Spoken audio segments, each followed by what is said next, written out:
Pencuri tanaman hias kembali beraksi. Di Pangandaran, puluhan tanaman aglonema raib dicuri hingga hanya menyisakan pot kosong. Sementara di Pinrang, Sulawesi Selatan, pelaku membawa kabur tanaman hias seharga jutaan rupiah.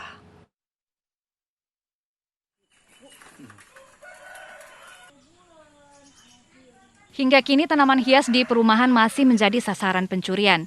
Di Desa Ciganjeng, Pangandaran, Jawa Barat, pencuri membawa lari 30 bunga aglonema atau yang biasa dikenal dengan tanaman Sri Rejeki. Pencuri beraksi pada malam hari saat pemilik rumah tertidur lelap.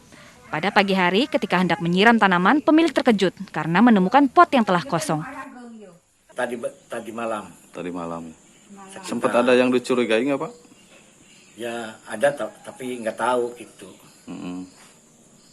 Biasanya dimasukin apa tetap di luar rumah? Biasanya dimasukin, kadang-kadang enggak. Di Pinrang, Sulawesi Selatan, kamera pengawas merekam aksi seorang pencuri bermukena yang menggasak 10 tanaman hias milik salah seorang warga.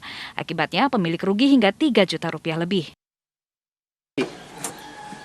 Kalau kita lihat laki-laki karena tidak dilihat karena dia pakai masker. Ya.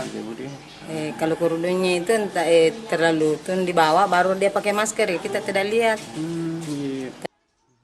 Pencurian tanaman hias masih terjadi hingga saat ini. Sejak pandemi melanda, hobi memelihara tanaman hias berubah menjadi gaya hidup hingga menyebabkan sejumlah tumbuhan menjadi langka dan mahal karena diburu warga.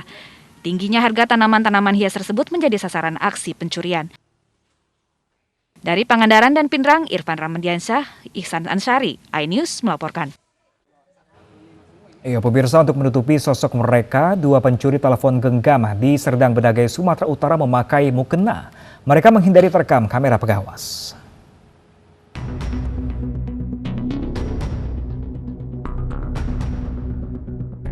Aksi pencurian di sebuah toko telepon genggam di Jalan Serdang, Kecamatan Perbaungan, Kabupaten Serdang Bedagai pada Senin dini hari terekam kamera pengawas.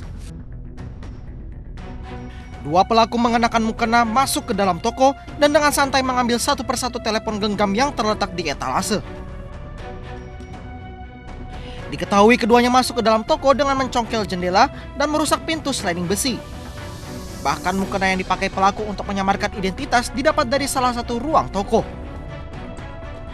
Kamu menggunakan kerudung siapa itu, Bang? Kerudung anggota saya izinkan sholat di belakang. Kemudian kerudung mereka letakkan di lantai.